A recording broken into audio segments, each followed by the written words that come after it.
a través del video stream puede movilizar entre otros trending topics que no tienen. Estábamos discutiendo cómo es que se crea un trending topic, porque hay uno que dice feliz cumpleaños George, o sea, no sé con quién estamos compitiendo.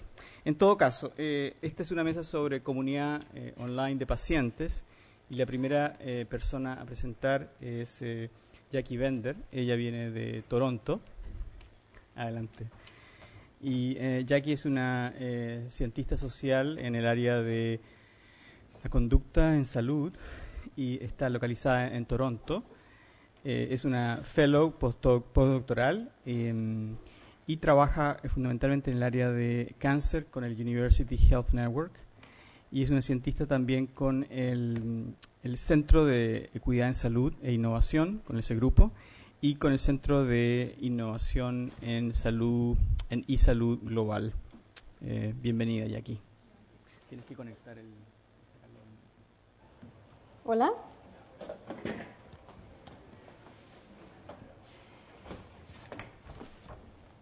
Hola. En primer lugar, quiero agradecer a Roberto Nuño Salinas y a Luis Fernández Luc y al comité organizador por su invitación y poder compartir mi trabajo con todos ustedes. Y Roberto me anima a hacer la charla en español. Tengo algunas diapositivas en español, pero pienso que van a entenderme mejor si hablo en inglés. So, now in English. Gracias. So today I'm here to talk to you a bit about online communities for patients, so looking at it from the patient's perspective, specifically for patients who are affected by cancer. So I'm going to just review a little bit about myself. So I'm a social and behavioral health scientist from Toronto, Canada, and I'm currently working as a postdoctoral research fellow at Elixir, which is a health, wellness, and cancer survivorship research and clinical practice center at the University Health Network, which is a very large teaching hospital in downtown Toronto. I'm also a scientist with the People Health Equity and Innovation Group, also at the University Health Network at the Center for Global eHealth Innovation. And my graduate degrees are in public health science, specifically in health and behavioral science from the University of Toronto, and undergraduate degrees in basic science and physiology and neuroscience from McGill University. And here are my contact information, which I'll repeat at the end should you have any questions.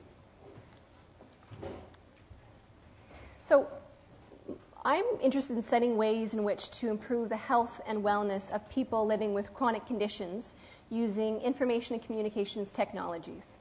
And specifically, I begin by trying to understand people's supportive care needs. And by supportive care, I'm referring to the whole range of needs people could be having, not the acute medical needs per se, but more the physical, the psychological, the practical, the emotional needs that arise as a result of having a chronic disease.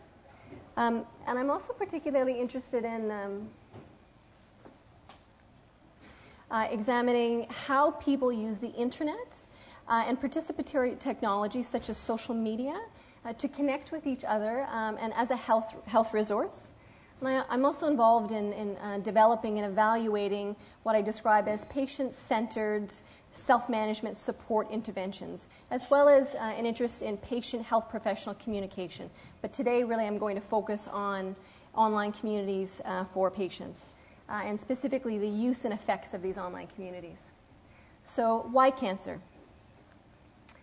Cancer is the leading cause of death worldwide. And the global incidence rates of cancer are projected to increase to about 21 million by 2030.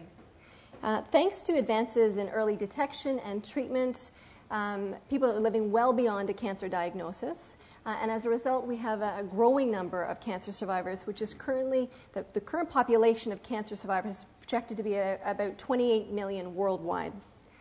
Unfortunately, many survivors continue to experience symptoms and side effects related to the cancer itself or the treatment of the cancer well beyond the diagnosis and the treatment of the cancer.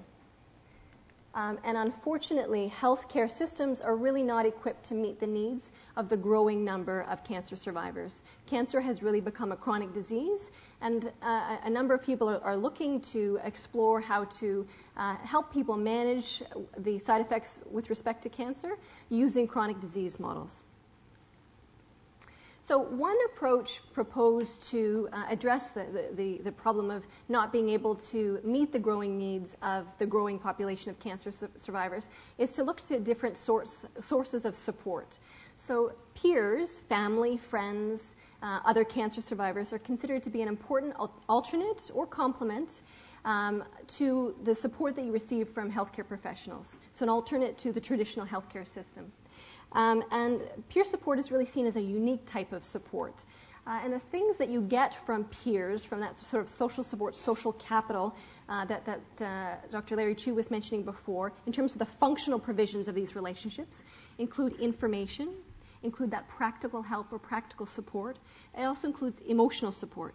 In addition, people also benefit from just belonging to a group. So the feeling of belonging, the feeling of normalcy, that someone has a similar experience to yours, as well as the feeling of reassurance, that things are going to be okay because someone else experiences that and they're okay.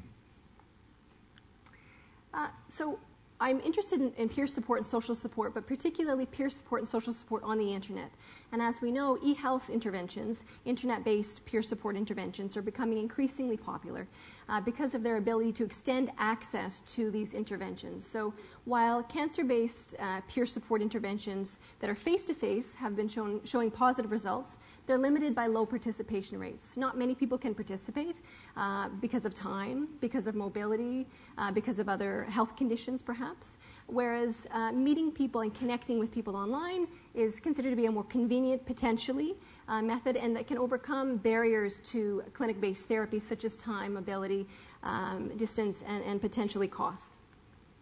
And so some of the pros and cons associated with these online communities or online peer-to-peer support include their relative anonymity, and I stress relative because there's a lot of different types of online communities. Facebook, for example, isn't really that anonymous anymore.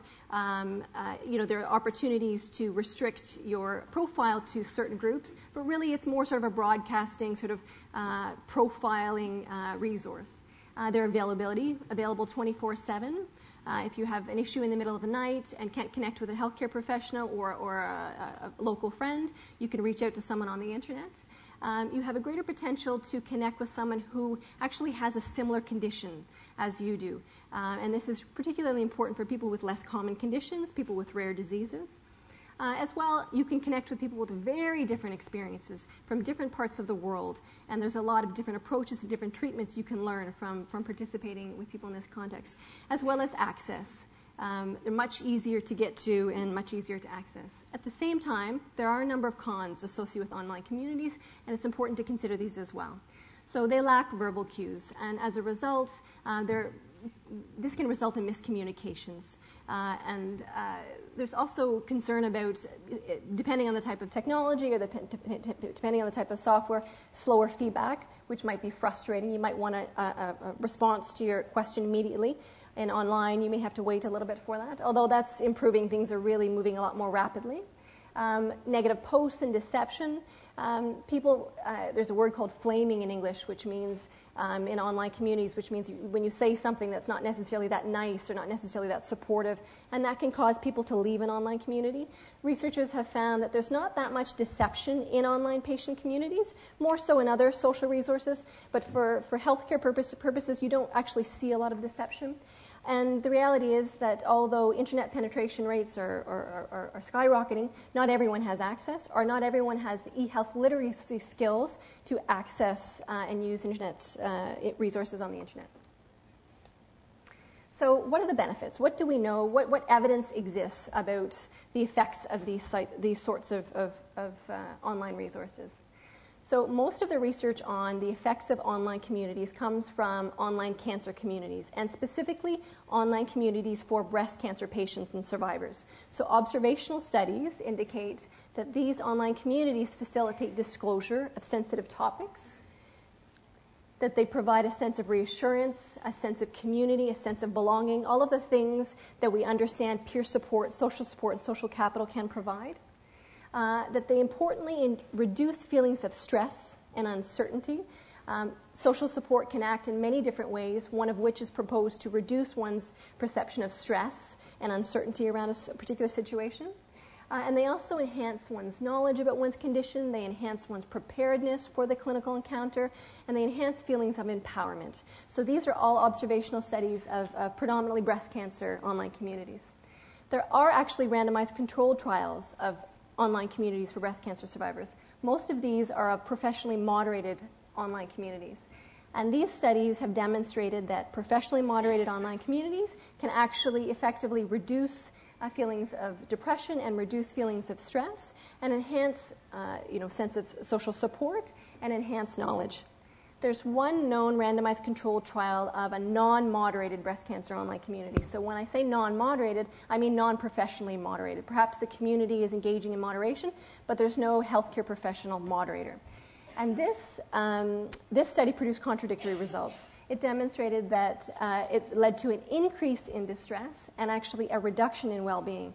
But paradoxically, people were also interviewed following the intervention, and 60% of this sample said that they were extremely satisfied with the intervention, and they loved it so much that they actually created their own online support group to continue to support one another.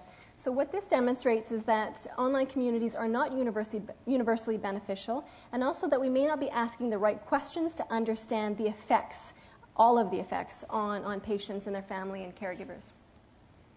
As a result, I'm particularly interested in understanding more about who uses these online communities, how do they use them, when do they use them, under what conditions do they use them.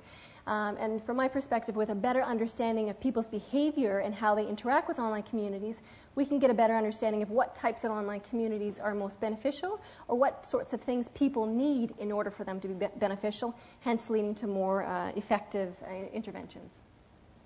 So I'm going to start talking a bit about a number of surveys that I conducted of breast, testicular, and thyroid cancer survivors. These were conducted in Canada, the majority of which were conducted in Toronto. And these studies were conducted within the last 2 years. And the majority of these individuals had completed treatment. They were receiving some form of follow-up care from a specialist, and they were able to read and speak English. So from these studies, I've learned that, so these are cancer-specific online communities, that 31% of the sample of breast cancer survivors that I surveyed used breast cancer online communities, 26% of testicular cancer survivors, and another 26% of thyroid cancer survivors. And how this compares to the general population, Susanna Fox, who Dr. Larry Chu mentions as well, who's of the Pew Internet and American Life Project, one of her latest surveys identified that 25% of the general American population use online communities for health purposes. So chronic disease versus general population. How many of these groups use Facebook?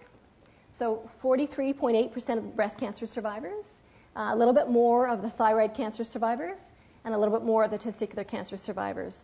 And this increase in prevalence of Facebook use likely represents the differences in the characteristics of these populations. So testicular cancer survivors tend to be generally a younger population, ranging a diagnosis of testicular cancer ranges from, can be as early as 15 to about 35. I would say the average age of the population was around 30 of the testicular cancer survivors, whereas breast cancer survivors around about 55, thyroid cancer survivors around about 55 as well.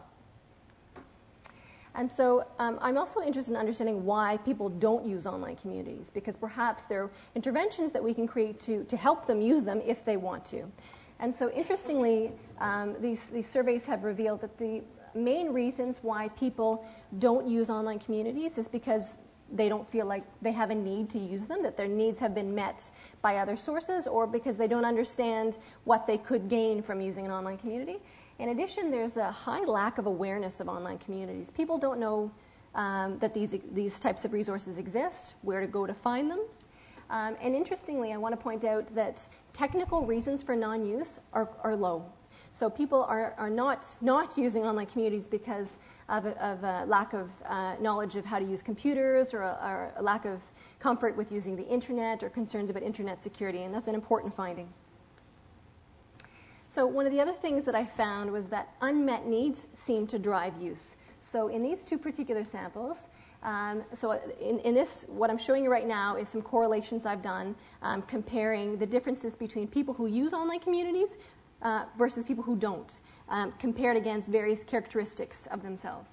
So I found that people who speak English as a first language and people who have more unmet needs are more likely to use online communities as a resource. For thyroid cancer survivors, I found that people who were younger, people who spoke English as a first language, people who went to the doctor more often, people who had more unmet needs, as well as women were more likely to use online communities than people who did not. And so I want to emphasize that in terms of some commonality, and a lot of these things are correlated with each other, but in terms of some commonality, it seems as though unmet needs seem to be driving use. Now, I can't say whether or not people go to online communities and that creates more needs, or that they have more needs and that leads them to online communities, but the correlation is significant, and that's important. So what I'm wanting to say here is, what are the specific reasons why they use online communities? So the survey that I conducted of breast cancer, as well as several other studies, have confirmed that people tend to use online communities primarily for information about disease and treatments. As well, a large proportion use online communities for information about how to manage symptoms and side effects. So symptom management issues are very prevalent in these online communities. Interestingly, less than 50% are using these resources for emotional support. And that's an important finding that I want to emphasize as well. Many people assume that patients use online communities because they're looking for some sort of emotional support from other people. And that is part of it, but really the main reason why people are going to online communities is for information. There's high quality, rich, detailed, specific disease information in these online communities that people are looking for. Surveys that I conducted of the thyroid and testicular cancer survivors, when I asked them, if we were to create an online community that could have many different features and functionalities, what would you like? What would you use? And so interestingly, they said less than 50% said they wanted to talk to other patients. But if you look just below it, nearly 80% said, but I want to read other patients' stories.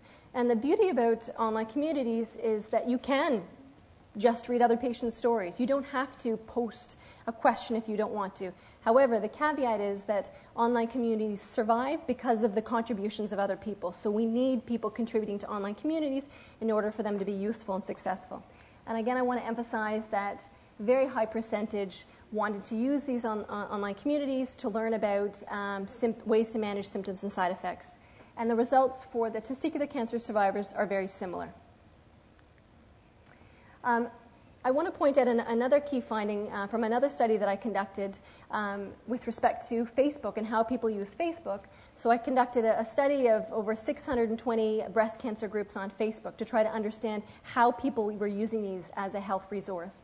And interestingly, these breast cancer survivors tend not to use Facebook as a source of supportive care. Most people are using Facebook. These are Facebook groups on breast cancer.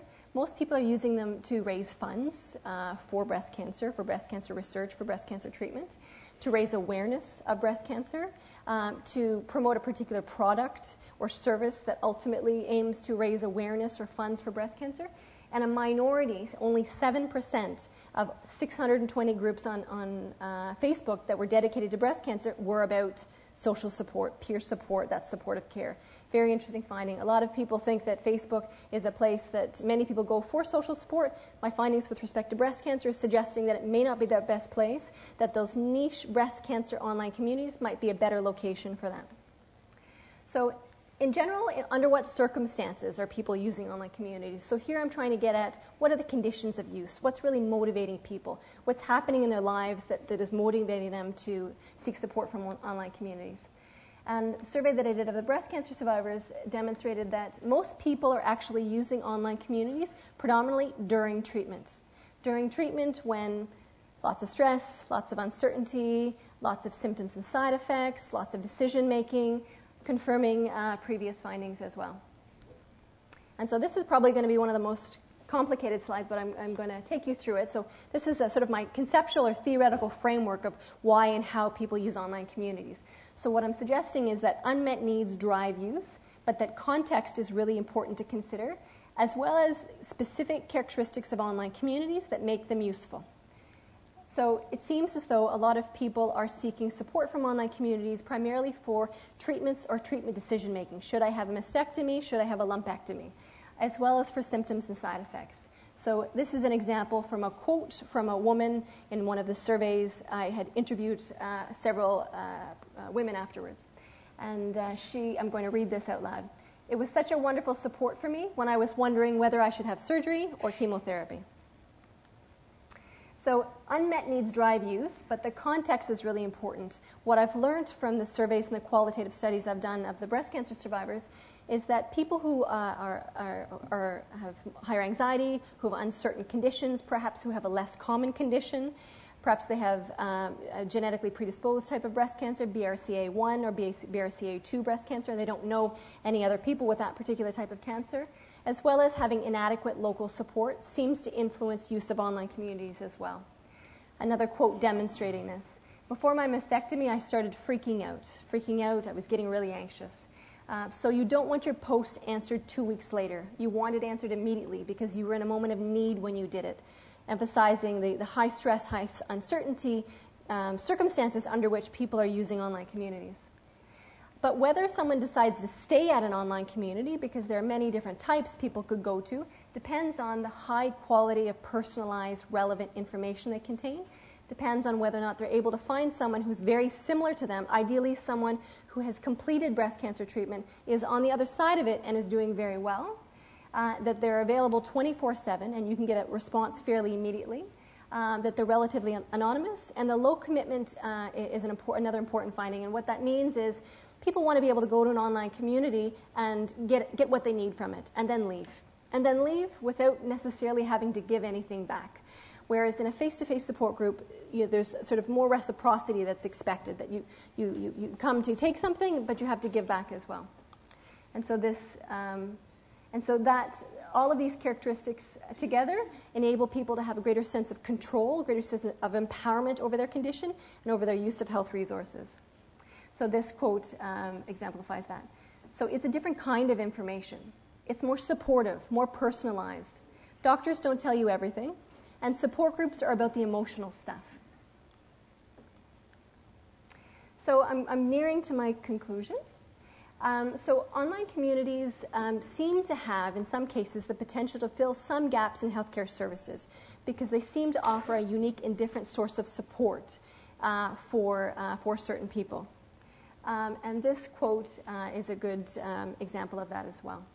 So this is a breast cancer survivor from the breast cancer surveys that I conducted. And she said, "It was a fabulous website. In fact, I was bragging to my doctor about the website. He thought it was ridiculous. I told him, 'You have no idea the support systems that women have. Every question I had was answered. Every fear I had was reassured. And I didn't have to seek out as much help.'" Now, this is one woman. There were many other people within the survey sampled who had this particular perspective, but really we need more research to really understand in what ways online communities could complement or serve as an alternative for certain types of professional services. And I don't want to conclude without talking about a few limitations. So many people have concerns about the credibility of online communities, both healthcare professionals and patients alike. And what we know is that if the online community is active, that means a lot of people are contributing to it, people are using it daily, very frequently, online communities can be self-regulating. So this is a study that was done in California that analyzed 4 months' worth, so 4,600 postings from a breast cancer online community. And they found that only 10 of these 4,600 postings to be potentially inaccurate, misleading, or false. Only 10. And interestingly enough, of these, 7 were identified by the community members themselves as being potentially misleading or false, and they were corrected within 4 hours of their original posting. So there is a potential for online communities to be self-regulating and to have accurate content if they're actively used. I also want to emphasize that there still remains a digital divide, digital information gap. However, in Canada at least, education, age, income, and broadband access remain the strongest, I would say in Canada and the US, remain the strongest predictors of internet use in general. However, in Canada, the gap based on age and income is actually decreasing, but the gap based on the size of the city that you live in and the quality of broadband access remains a predictor of youth. There's also an underrepresentation of ethnic minorities in online communities, or at least research on ethnic minorities' use of online communities. Most of this research has involved white, middle class, educated women and men. So we really need a better understanding of how people of different ethnicities are using online communities or not as a health resource. The other issue is that I was mentioning before. In order for online communities to be very valuable and have credible, useful content, they need to be actively used. And the reality is that the majority of people lurk. So that's a word that in English is described when people are just reading messages. They're not necessarily posting.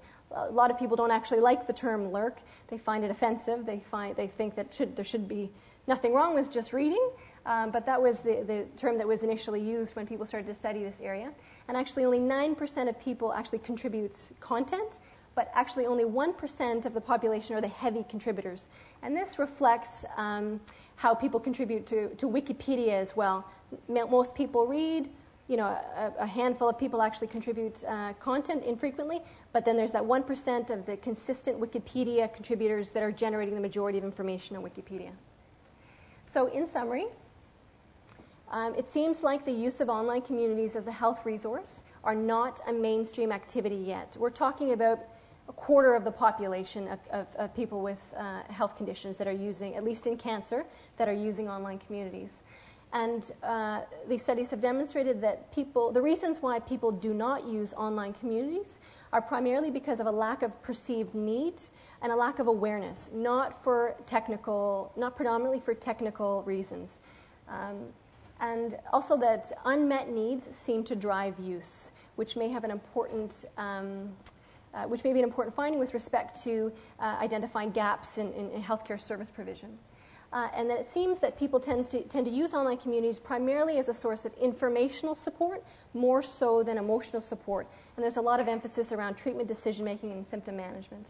And then the last point that I wanted to emphasize is that online communities seem to provide a different kind of support, information support, than face-to-face support groups, than family, than healthcare professionals. So it may be a useful complement when considering the range of supportive care sources for people living with cancer.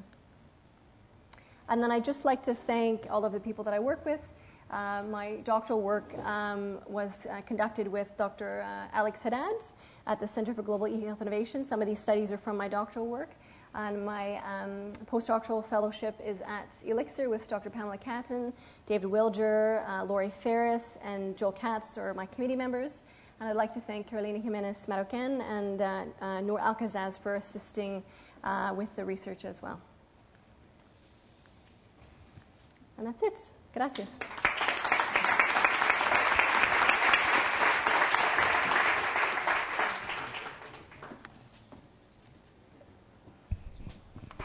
¿Preguntas?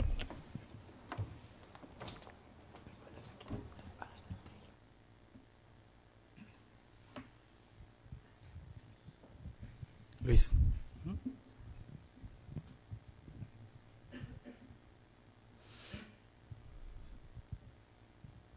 Hi, Jackie.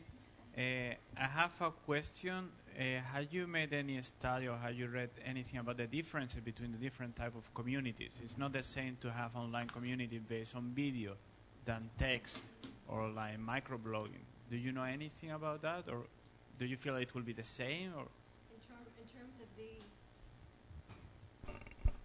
can you hear me? In terms of the use and effects of them, I think there's probably some fundamental similarities, but then I think that there's important differences depending on the condition and depending on the type of software and the characteristics of that software. So the example I would use is a niche-specific online community versus Facebook.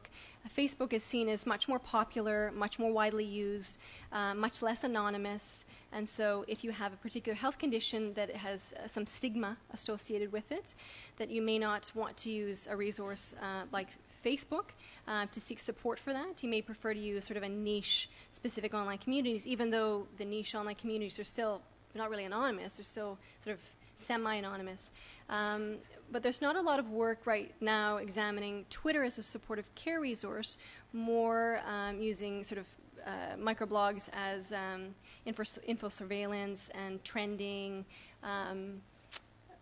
But I would see some sort of differences because of just the amount of text that's available.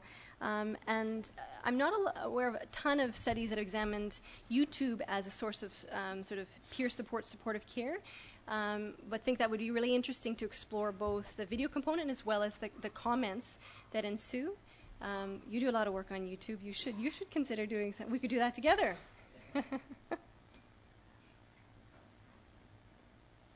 Another question. What do you think that all the things that you have presented about the online community of patients will apply also to online communities of patients that are promoting unhealthy stuff like pro-anorexia communities that they consider anorexia as lifestyle? Do you think you will find the same dynamics and emotional support in a healthy way? Yeah, it's a great question. I think that in those particular online communities, you might see a lot more sort of broadcasting of your particular position, sort of defending why you've made certain choices which other people may consider to be unhealthy. But there's quite a bit of work, I know specifically, that has studied communities for people with eating disorders, anorexia, bulimia. And there's a lot more concerns from the healthcare profession about the credibility of content in those online communities because of some of the what are deemed unhealthy practices.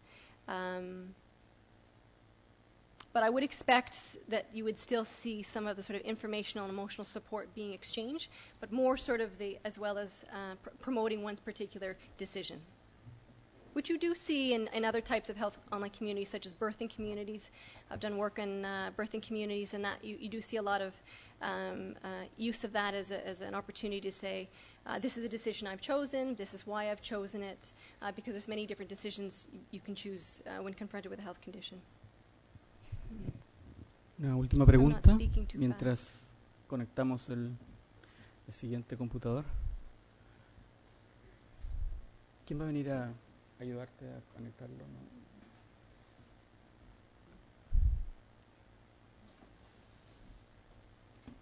If you have any questions later, feel free to email me. I understand Spanish well, but I don't speak it as well, so feel free to chat with me afterwards if